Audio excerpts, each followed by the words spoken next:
graça e a paz de Jesus Cristo, irmãos. Posso ler a Bíblia para você? Chegamos dessa feita no capítulo 8 do livro de Jó. Continuaremos a nossa leitura seguida nesse livro tão edificante. Jó capítulo 8. Então respondeu Bildade o suíta: até quando falarás tais coisas? E até quando as palavras da tua boca serão qual vento impetuoso? Perverteria Deus o direito ou perverteria o Todo-Poderoso a justiça? Se teus filhos pecaram contra ele, também ele os lançou no poder de sua transgressão. Mas se tu buscares a Deus e ao Todo-Poderoso pedires misericórdias, se fores puro e reto, se ele sem demora despertara em teu favor e restaurará a justiça da tua morada. O teu primeiro estado, na verdade, terá sido pequeno, mas o teu último crescerá sobremaneira. Pois eu te peço, pergunta agora às gerações passadas e atenta para a experiência dos teus pais. Porque nós somos de ontem e nada sabemos, porquanto nossos dias sobre a terra são como a sombra. Porventura não te ensinarão os pais? Não haverão de falar-te e do próprio entendimento não proferirão essas palavras? Pode o papiro crescer sem lodo? Ou viça o junco sem a água?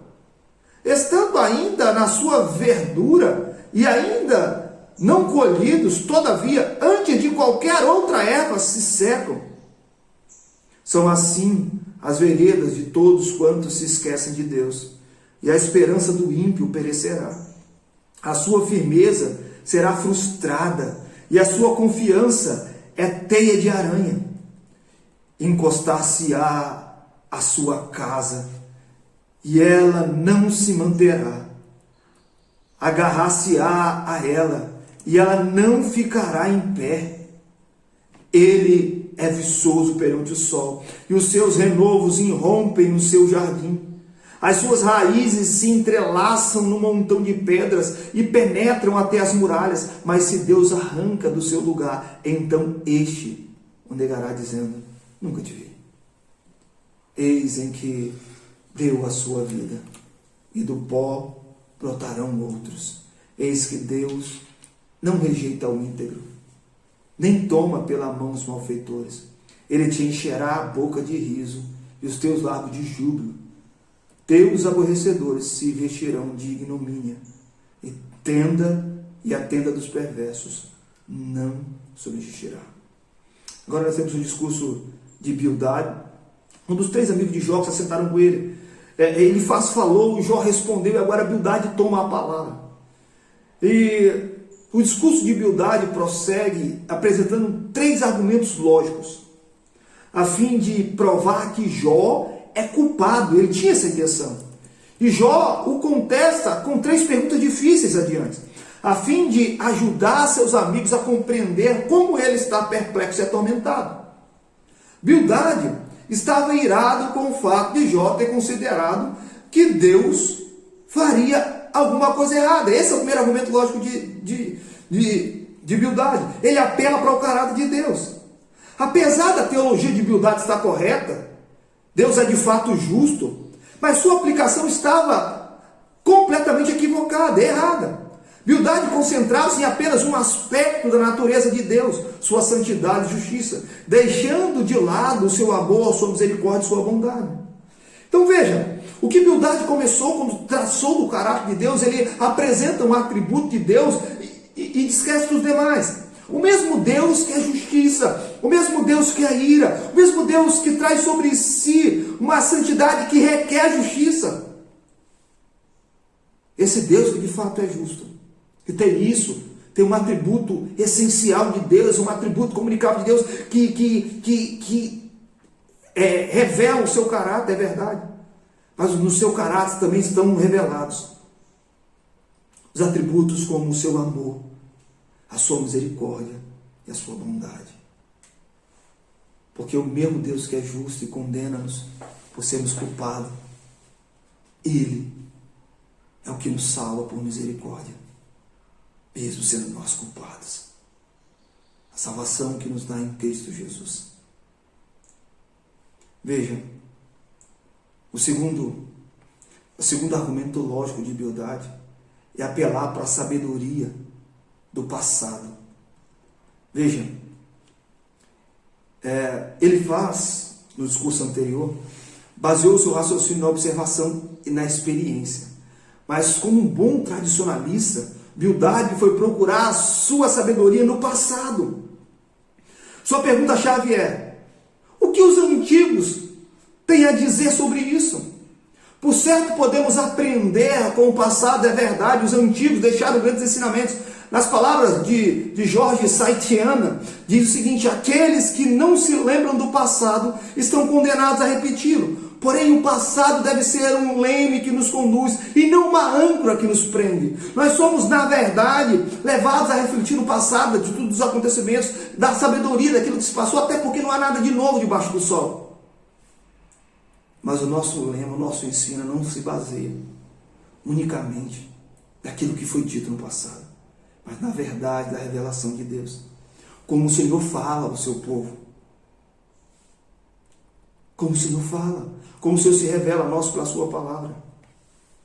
O outro argumento lógico de Bildade é as evidências da natureza. Veja, é possível que em seu poema sobre a sabedoria, Bildade tenha resumido alguns dos dizeres dos antigos, argumentos em favor de uma lei de causa e efeito, é verdade. Se essa lei se aplica à natureza, ou seja, se a natureza se aplica à lei de causa e efeito, por que não vale também para a vida humana? Ele está dizendo que o que acontece com você, Jó, é como uma relação de causa e efeito. E esse argumento dele está aí no versículo 11 ao 22. Apresentando a ideia de causa e efeito. Mas nem sempre a nossa vida se foi seu causa e efeito. Porque, por exemplo, veja, irmãos, se na nossa vida fosse tudo causa e efeito, nós todos seríamos condenados eternamente. Sabe por quê? Porque nós pecamos e essa é a causa. E o efeito disso é a condenação eterna. Mas Jesus quebrou esse paradigma, quebrou essa questão. Ele agora, não mais a causa e efeito, mas veja, agora o preceito é: nós somos culpados, é verdade, e o efeito disso seria a condenação, mas nós somos salvos. Por quê? Por causa daquele atributo que Bildade não considerou no início do seu discurso: misericórdia. Então veja, irmãos, o Senhor que é justo em seu caráter, ensinado pelos antigos dessa forma, de maneira correta, é um Deus cheio de misericórdia, é um Deus piedoso. E o maior ato de misericórdia dele se deu na cruz de Cristo. E se ele não poupou o seu próprio Filho para nos trazer a salvação, não nos dará ele muito mais juntamente com isso, de forma que Deus nos garante salvação, preservação até o dia final e cuidado. O que eles precisavam entender é que o cuidado de Deus não havia se apartado de Jó. Não era porque Jó sofria que aquele era uma resposta de Deus por conta daquilo que Jó fazia em rebeldia contra Deus. Pelo contrário, Deus disse que Jó era um homem íntegro, reto, temente a Deus, que se desviava do mal. Às vezes os problemas vêm também sobre aqueles que são íntegros, retos e temente a Deus, que se desviam do mal. Não é causa e efeito. Não é unicamente pelo que fazemos, mas é Deus tratando-nos. Deus tratando o nosso ser, o nosso caráter. Ele traz o caráter de Deus e ele apresenta um atributo comunicável de Deus, a sua justiça, é verdade. Esse é um atributo chamado comunicável. Por quê? Porque Deus comunica ele a nós. Ele nos chama a ser justo. Então ele nos chama a essa justiça. Pela transformação de Cristo, que nos alcança pelo Evangelho, nós somos feitos justos. A justificação. E agora passamos a andar em justiça e retidão. Então veja, esse preceito de retidão e justiça, homem justo, íntegro, reto, temente a Deus, está plenamente ligado à redenção em Cristo. E esses homens que assim o são também, são tomados por angústias muitas vezes. Nós devemos saber disso. Amados, que Deus abençoe a sua vida. Que a graça do Senhor esteja sobre você. Que o Senhor lhe dê um excelente dia. Que o Senhor lhe traga consolo e conforto ao coração em dias difíceis. E lhe ensine a descansar nos propósitos eternos dele. Que Jesus te abençoe.